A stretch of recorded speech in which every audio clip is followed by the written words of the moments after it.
से आती हूँ और वहाँ पे मैंने कई बार सुना है, तो मैंने कहा कि यहाँ से एक मैसेज देना बहुत ज़रूरी है। बहुत सारे लोगों को ऐसा लगता है कि हम महिला के प्रतिनिधित्व में पीछे उसके चल रहे हैं। हम कैसे महिला के पीछे चल सकते हैं? तो मैं उन सबको बोलना चाहती हूँ कि हम आपको पीछे नहीं चला रहे हैं। हम चाहते हैं आप हमारे बगल में, हमारे साथ साथ चलें। आज विपक्ष में होने के बावजूद भी अगर हम रेशियो निकाल लें तो जो महिला जनप्रतिनिधि हैं उनका रेशियो पक्ष के समान है। आज से कई सालों पहले जब अध्यक्ष जी आप, मेरे पिता, उनके सहपाठी जब स्कूल में जाया करते थे तो वहां पे पढ़ाया जाता था कि 3 प्रकार के देश होते हैं, विकसित देश, विकासशील देश और अविकसित देश। और तब वो अपने अभिभावकों से पूछते थे कि हमारा देश विकासशील की श्रेणी में आता है, ये कब तक विकसित हो जाएगा? तो उन्हें कहा जाता था कुछ नहीं, आज से 8-10 सालों में हमारा देश विकसित हो जाएगा।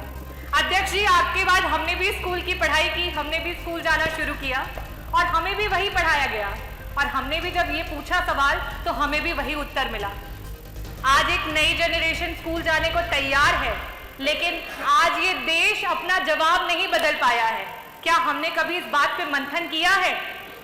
आज ये जो स्पेशल सेशन बुलाया गया है, ये सत्र ही उसका जवाब है कि आज जो हम 403 विधायकों में सिर्फ और सिर्फ 47 महिला विधायक हैं, वो उसका जवाब है कि जिसकी वजह से आज हमारा देश विकासशील से विकसित देश नहीं हो पाया है।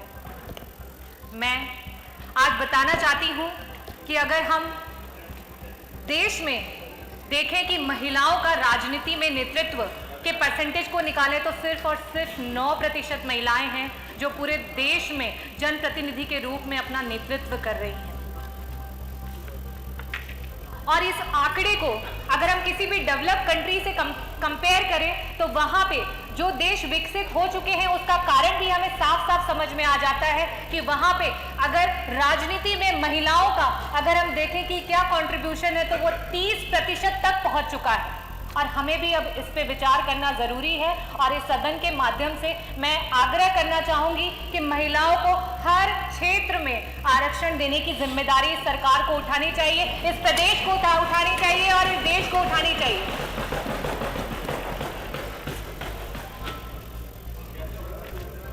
बाबा भीमराव अंबेडकर जी ने कहा था कि मैं किसी भी समाज की जो प्रगति है उस समाज की महिलाओं की प्रगति से मापता हूं। और आज मैं ग्रामीण अंचल से आती हूं और जब वहां पे हम अपनी दलित समाज की बहनों को देखते हैं तब हमें ये महसूस होता है और साथ में बहुत ग्लानि भी होती है कि आज हमारा देश कहां पे है।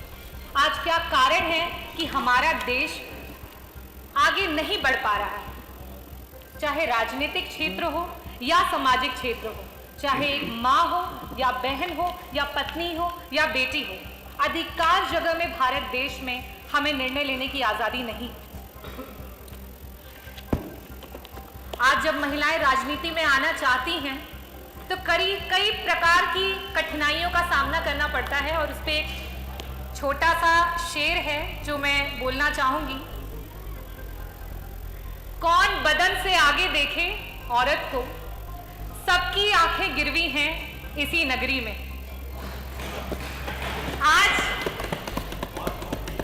आज भी अगर औरत कुछ अच्छा नहीं कर पाती है तो आज हमें सुनने को मिलता है ये तो औरत है, इतना बड़ा दायित्व इसे दे दिया, कहां से कर पाती।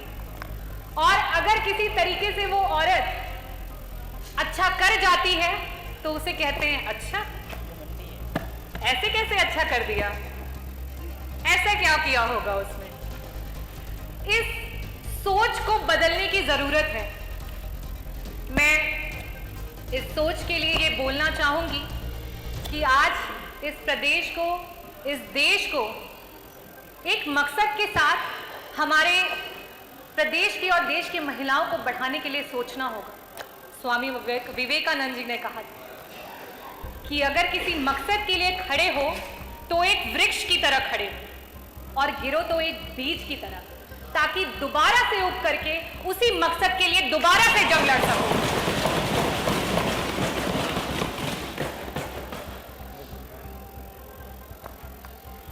मैं अध्यक्ष जी आपसे कहना चाहती हूं, हमें स्पेशल अपॉर्चुनिटीज, स्पेशल सेशंस नहीं चाहिए। आज 5 दिन के सत्र में एक दिन सिर्फ और सिर्फ महिला विधायकों को मिला है। कई सारे लोग होंगे जिन्हें दुख हो रहा होगा, कई सारे लोग हो रहे होंगे जिनको आपत्ति हो रही होगी, लेकिन मैं ये कहना चाहती हूँ कि आज 5 दिन के सदन में हमें एक दिन का मौका मिला है। आप सोचिए, आपको इससे दुख हो रहा है और 75 वर्षों से हम इंतजार कर रहे थे कि हमें ये मौका मिले। 75 वर्षों से हम इंतजार कर रहे हैं। आज भी उत्तर प्रदेश के अलावा बाकी सदन में जहां जहां ये आवाज जाएगी, मुझे लगता है अध्यक्ष जी वहां पर भी इसको शुरू किया जाएगा और इसके लिए मैं तहे दिल से आपको धन्यवाद करना चाहूंगी, अपने राष्ट्रीय अध्यक्ष जी को धन्यवाद करना चाहूंगी। और मैं ये भी कहना चाहती हूं, जब सदन में महिलाओं को बराबर का हक मिलेगा तभी जाकर के जनपद में जो बैठे हुए अधिकारी हैं वो भी हमें सीरियसली लेंगे। मैं आपको एक घटना बताना चाहती हूँ। मछली शहर विधानसभा, जौनपुर जनपद में 9 विधानसभाएं हैं, उसमें से मैं मछली शहर से विधायक चुन करके आई हूँ, इकलौती महिला विधायक। और मेरे यहाँ की जो रोडों की स्थिति है वो बहुत ही खराब है। मैंने पिछले सदन में भी उन बातों को उठाया था और बड़ी मुश्किल से एक रोड है जो स्वीकृत होकर बननी शुरू हुई। जब वो रोड बनी तो उस पर जब शील पट लगा तो उस पर हमारे जो नेबर के हमारे पड़ोसी विधायक हैं उनका नाम लिख करके आ गया। तो आज अधिकारियों की भी ये सोच है कि अरे ये तो महिला है, ये क्या कर लेगी, और ऊपर से ये विपक्ष की महिला है तो ये क्या कर लेगी। हमें इसको बदलना होगा, हमें इसे बदलना होगा। मैं सरकार से अनुरोध करूंगी कि इस तरीके की सोच पे अंकुश लगाया जाए। साथ ही साथ मैं अपनी महिलाओं को भी कहना चाहूंगी कि ये वक्त आ गया है कि हमें आगे बढ़ना होगा, हमें देश का प्रतिनिधि बनना होगा, हमें आगे बढ़ करके देश को तरक्की के रास्ते पे लेके जाना होगा। अब हमें ये नहीं सोचना है कि लोग क्या कहेंगे और समाज क्या कहेगा। इनकी रोशनी गुजर गई ख्वाबों को बनाने में, रातों की नींद गुजर गई बच्चों को सुलाने में। जिस घर में मेरे नाम की तख्ती भी नहीं, जिस घर में मेरे नाम की तख्ती भी नहीं, सारी उम्र गुजर गई उस घर को सजाने में।